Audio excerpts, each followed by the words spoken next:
కృష్ణం వందే జగద్గురుం. జై శ్రీకృష్ణ. ఈ వీడియో చూసే ముందు ఒక లైక్ కొట్టి జై శ్రీకృష్ణ అని కామెంట్ చేయండి.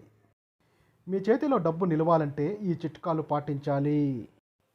వాస్తుశాస్త్ర ప్రకారం ఇంటికి ఉత్తరం వైపు అంటే కుబేరుడు ఉండే స్థానంలో ఎటువంటి చెత్త చెదారము వేయకుండా, దుమ్ము ధూళి లేకుండా శుభ్రంగా ఉంచుకోవాలి.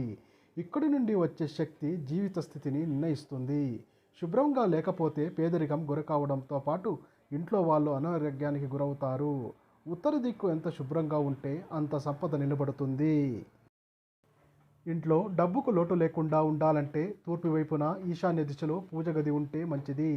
ఆర్థిక ఇబ్బందులను తొలగించి లక్ష్మీదేవి అనుగ్రహానికి కారణమవుతుంది. ఈశాన్య మూల పూజ గదిలో పూజలు చేస్తే సుఖ సంతోషాలు సంపదలు నిండుతాయని చెబుతున్నారు.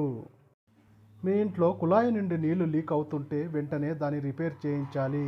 ఎలాగైతే నీళ్లు లీక్ అయిపోతాయో అదేవిధంగా ఆదాయం కూడా వెళ్ళిపోతుందని వాస్తుశాస్త్రం చెబుతోంది. చాలామంది ఇళ్లలో చెత్తను లేదంటే పగిలిపోయిన లేదా విరిగిపోయిన వస్తువులను అలాగే ఉంచుతూ ఉంటారు. అయితే ఇలాంటి వస్తువులు ఇంట్లో ఉంటే వెంటనే మీ ఇంట్లో నుండి బయటకు పడేయాలి. ఇంట్లోనే బెడ్రూమ్ దగ్గర ఇనుప వస్తువులు కానీ ఇనుప కడ్డీలు కానీ ఉంచడం వల్ల మంచి లాభం కలుగుతుంది. బెడ్రూమ్ ఎంట్రన్స్ ఎదురుగా గోడకు ఎడమవైపు ఇలా ఇనుప కడ్డీ లేదంటే వస్తువును వేలాడదీస్తే మంచిది.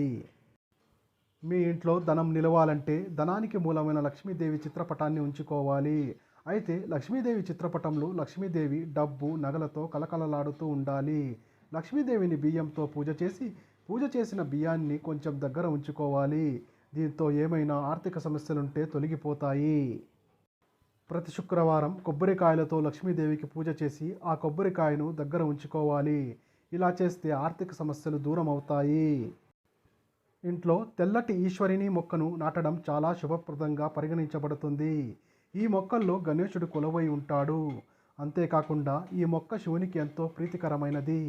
దీన్ని ఇంట్లో నాటడం వలన ఆర్థిక స్థితి బలపడుతుంది. విష్ణు అవతారంగా భావించే శాలిగ్రామాన్ని ఇంట్లో ఉంచుకోవడం వల్ల చాలా శుభప్రదంగా భావిస్తారు. విశ్వాసాల ప్రకారం శాలిగ్రామాన్ని క్రమం తప్పకుండా పూజించే ఇంట్లో వాస్తుదోషం ఉండదు. ఇలా చేయడం వల్ల మీ ఇంట్లో ఎప్పుడూ డబ్బు నిలుస్తుంది. వాస్తు విశ్వాసాల ప్రకారం పరిద్రి మొక్క మూలంలో గణేశుడు ఉంటాడు.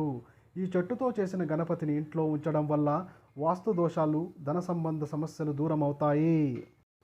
విన్నారు కదా ఈ వీడియోని. ఈ వీడియో కనుక మీకు నచ్చినట్లయితే లైక్ చేయండి, షేర్ చేయండి, సబ్స్క్రైబ్ చేసుకోండి. Thank you for watching.